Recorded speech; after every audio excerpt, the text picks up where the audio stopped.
உங்களுடைய வாழ்க்கையினுடைய சூழ்நிலைகள் உங்களை மாற்ற பார்க்குது, வேற ஒரு ஆளாக ஆக்க பார்க்குது.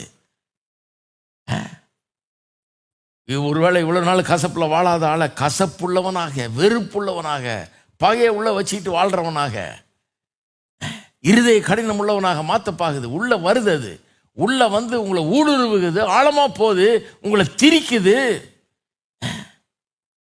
உங்களை சினிக்கலாக்குது. அதாவது எல்லார் மேலேயும் சந்தேகம், எல்லாரும் மோசமானவன், எவனையும் நம்பக்கூடாது, எல்லாருமே இப்படி தான். பார்த்துருக்கீங்களா? அந்த மாதிரி பேசுகிற ஆளுகளை உள்ள கசப்பு வந்துருச்சுன்னு அர்த்தம். அதனால் எல்லார் மேலேயும் வெறுப்பு, எல்லாத்து மேலேயும் வெறுப்பு,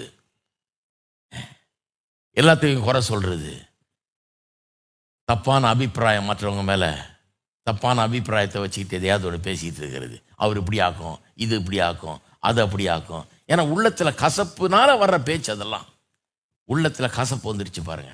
அந்த கசப்புனால நீங்கள் யாரை பற்றி நினைக்கிறீங்களோ, அந்த மாதிரி கசப்பாக நினைக்கிறீங்களோ, அவங்களுக்கு ஒன்றும் ஆக போகிறது இல்லை.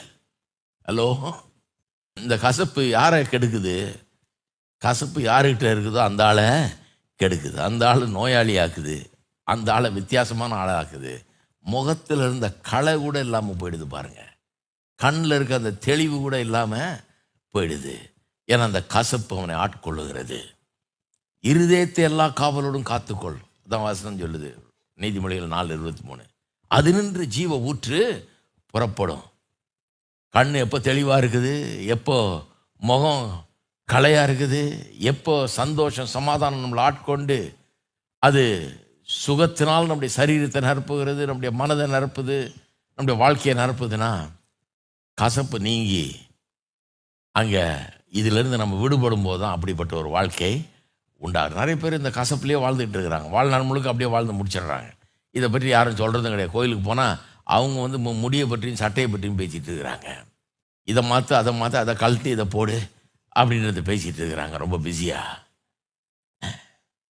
இல்லை அந்த பாவம் செய்யாத, இந்த பாவம் செய்யாத, கத்தர் பார்த்துக்கிட்டே இருக்கிறாரு, உன்னை கத்தர் உன்னை போட்டு தள்ளிடுவார், அப்படி பிரசங்கம் நடந்துகிட்டு இருக்குது. இருதயத்தை பற்றி யாரும் சொல்லாதனால அப்படியே வாழ்ந்து கழிச்சிடுறாங்க.